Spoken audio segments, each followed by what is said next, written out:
ടി20 ലോകകപ്പിലെ ഇന്ത്യൻ വിജയത്തിന് പിന്നാലെ മലയാളി താരം സഞ്ജു സാംസണിന്റെ ബാറ്റിംഗ് മികവിനെ പ്രശംസിച്ച് മുഖ്യ പരിശീലകനായ ഗൗതം ഗംഭീർ. സഞ്ജു ഫോമിലാണെങ്കിൽ പവർ പ്ലേയിൽ തന്നെ എതിരാളികളിൽ നിന്നും മത്സരം തട്ടിയെടുക്കാൻ സഞ്ജുവിന് സാധിക്കുമെന്നാണ് ഗംഭീർ വ്യക്തമാക്കിയത്. ജിയോ സ്റ്റാറിനോട് സംസാരിക്കുകയായിരുന്നു അദ്ദേഹം. സഞ്ജുവിന്റെ കഴിവിനെപ്പറ്റി ഞങ്ങൾക്കൊരിക്കലും സംശയമുണ്ടായിരുന്നില്ല. സഞ്ജു തന്റെ താളം കണ്ടെത്തിയാൽ ആദ്യ 6 ഓവറുകളിൽ തന്നെ മത്സരം ജയിപ്പിക്കാൻ അവന് കഴിയും. ജിമ്മിൽ ഒരുമിച്ച് വർക്കൌട്ട് ചെയ്യുന്നതിനിടയിലാണ് സിംബാബ്വേക്കെതിരെ മത്സരത്തിൽ നീയുണ്ടാകുമെന്ന് അവനോട് പറഞ്ഞത്. വരട്ടെ, നോക്കാമെന്നായിരുന്നു അവന്റെ മറുപടി. ഒരു കോച്ചും കളിക്കാരനും തമ്മിലുള്ള ബന്ധത്തേക്കാൾ ഉപരിയായി ഒരു സൗഹൃദം ഞങ്ങൾക്കിടയിലുണ്ട്, ഗംഭീർ പറഞ്ഞു.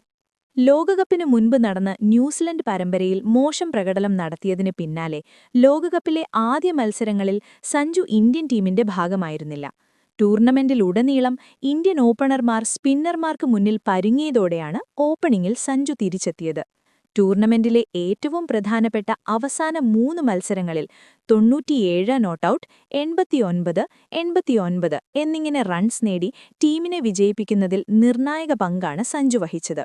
ടോപ്പ് ഓർഡറിൽ ഇടംകയ്യന്മാരുടെ ആധിക്യം കുറയ്ക്കാനല്ല, മറിച്ച് ബാറ്റിംഗിൽ കൂടുതൽ ആക്രമണവീര്യം നൽകാനാണ് സഞ്ജുവിനെ കൊണ്ടുവന്നതെന്നാണ് ഗംഭീർ പറയുന്നത്. സഞ്ജുവിനെ പോലെ തന്നെ അഭിഷേകിന്റെ കാര്യത്തിലും തനിക്ക് സംശയങ്ങളുണ്ടായിരുന്നില്ലെന്നും ഗംഭീർ കൂട്ടിച്ചേർത്തു.